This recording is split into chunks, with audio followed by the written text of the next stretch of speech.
Assalamualaikum warahmatullahi wabarakatuh. Perkenalkan, nama saya Iyus Yusmiatun, jabatan sebagai perawat terampil di Puskesmas Beber. Izinkan saya memaparkan rencana aksi perubahan orientasi P3K.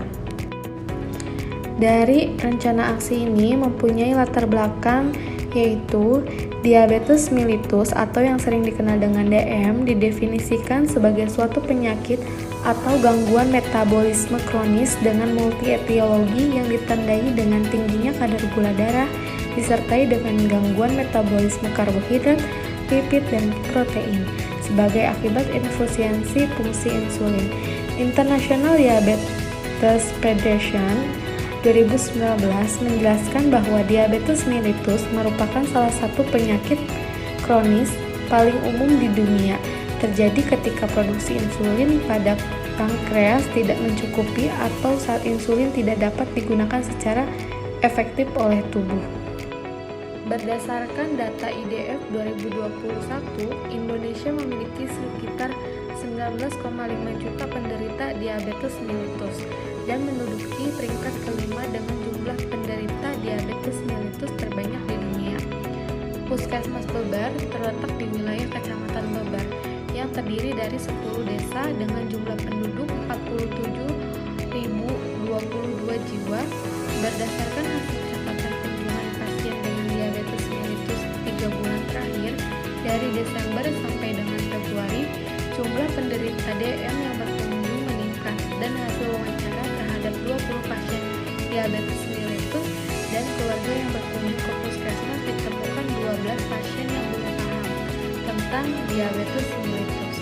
Sehingga saya mengangkat permasalahan dalam rencana aksi ini, yaitu dengan upaya peningkatan pengetahuan masyarakat tentang diabetes mellitus.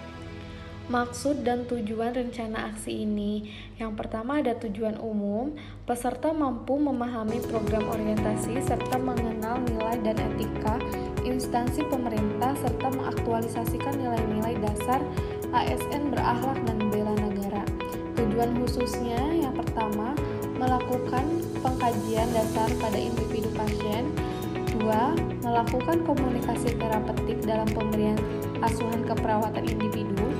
Ketiga, melakukan edukasi terhadap pasien dan keluarga tentang diabetes mellitus. Keempat, berkolaborasi dengan program PTM dan gizi untuk melakukan penyuluhan dalam dan di luar gedung. Kelima, berkolaborasi dengan dokter dalam pemberian obat untuk pasien yang terdiagnosa DM. Waktu dilaksanakan yaitu pada 1 Maret 2024 sampai dengan 28 Februari 2029 yang bertempat di Puskesmas Beber. Visi dan misi.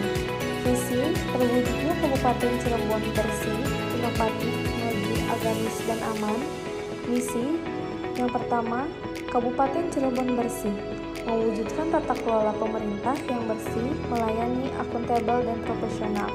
2. Kabupaten Cirebon inovatif, menciptakan ekosistem inovatif di pemerintah dan masyarakat. 3. Kabupaten Cirebon maju, menciptakan masyarakat modern yang tidak meninggalkan jati diri, adat, dan budaya. 4. Kabupaten Cirebon agamis, menguatkan toleransi antar umat beragama sesuai dengan keyakinan para pemeluknya. 5.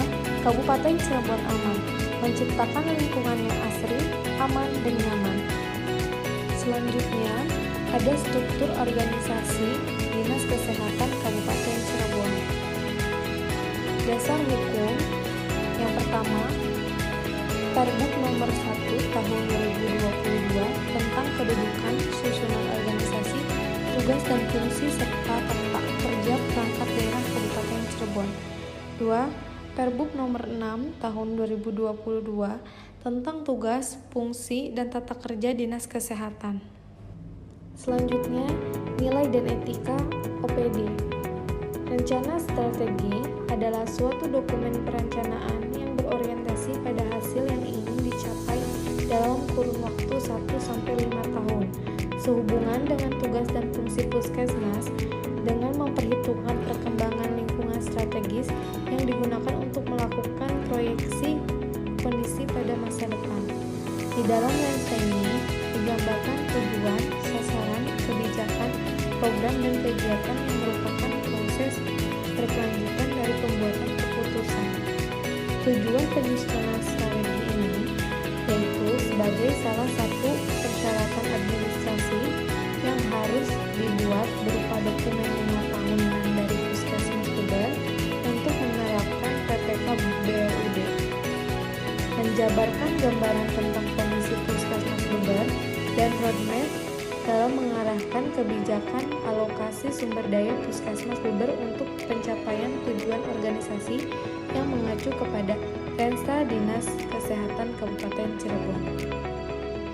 Selanjutnya, sebagai pedoman alat pengendalian terhadap penggunaan anggaran Puskesmas Beber untuk perencanaan, pelaksanaan, dan pengendalian program dan kegiatan tahunan terkait dengan pembiayaan baik bersumber dari pendapatan Puskesmas, APBD 2, APBD 1, APBN, ataupun sumber lain yang sah.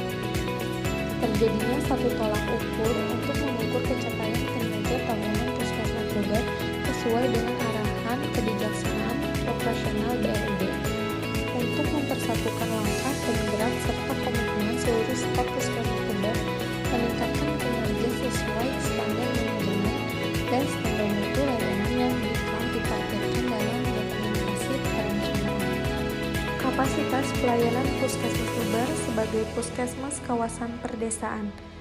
Upaya kesehatan masyarakat esensial, diantaranya pelayanan promosi kesehatan, pelayanan kesehatan lingkungan, pelayanan kesehatan keluarga, pelayanan gizi, pelayanan pencegahan dan pengendalian penyakit. Upaya kesehatan masyarakat pengembangan, diantaranya upaya kesehatan gigi masyarakat, pelayanan kesehatan tradisional komplementer terintegrasi, kesehatan kerja dan olahraga. Upaya kesehatan perseorangan tingkat pertama yang menjadi tanggung jawab Puskesmas Beber diantaranya rawat jalan, baik kunjungan sehat ataupun sakit, pelayanan gawat darurat, pelayanan persalinan normal, perawatan di rumah, dan rawat inap. Dalam melaksanakan upaya kesehatan tersebut, UKM dan UKP wajib menyelenggarakan juga yang menjadi tanggung jawab Puskesmas Beber, diantaranya manajemen Puskesmas, pelayanan kefarmasian, pelayanan perawatan kesehatan masyarakat, pelayanan laboratorium, dan kunjungan keluarga. Beberapa inovasi UKM yang akan dikembangkan Puskesmas Beber.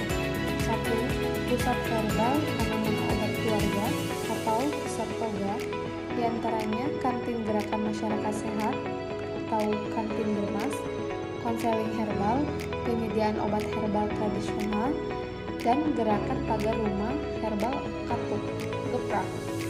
2. Sayang Ibu, benderanisasi rumah bumil, senam ibu hamil, kelas ibu hamil terintegrasi, dan halo bumil. Ketiga, santun lanjut usia dan kelompok olahraga senam prolamis. 4. Ramah anak. 5. Sahib dan Bina.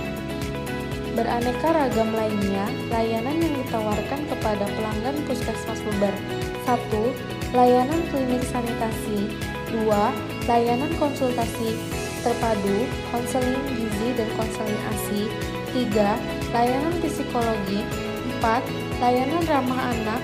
5. Layanan kotak literasi. 6. Layanan klinik laktasi. 7. Layanan baby spa. 8. Layanan pijat bagi bayi. 9. Layanan pengobatan tradisional, fisioterapi, dan pengobatan herbal. 10. Layanan IVA tes deteksi dini kanker rahim. 11. Layanan klinik Lotus. 12. Layanan therapeutic feeding center. 13. Layanan tanaman herbal, tanaman obat keluarga, dan gizi. Selanjutnya dapat dilihat ada bagan SOTK OPD atau unit kerja. Tupoksi P3K secara umum, tugas ASN tercantum dalam Undang-Undang Nomor 20 Tahun 2023 Pegawai ASN. 1. Melaksanakan kebijakan publik yang dibuat oleh pejabat pembina kepegawaian sesuai dengan ketentuan peraturan perundang-undangan. 2. Memberikan pelayanan publik yang profesional dan berkualitas. 3. Mempererat persatuan dan kesatuan negara Kesatuan Republik Indonesia. 4. Selain itu, ASN juga memiliki kewajiban yang harus dijalani oleh setiap P3K. Kewajiban tersebut antara lain setia dan taat kepada Pancasila, Undang-Undang, NKRI, dan pemerintah.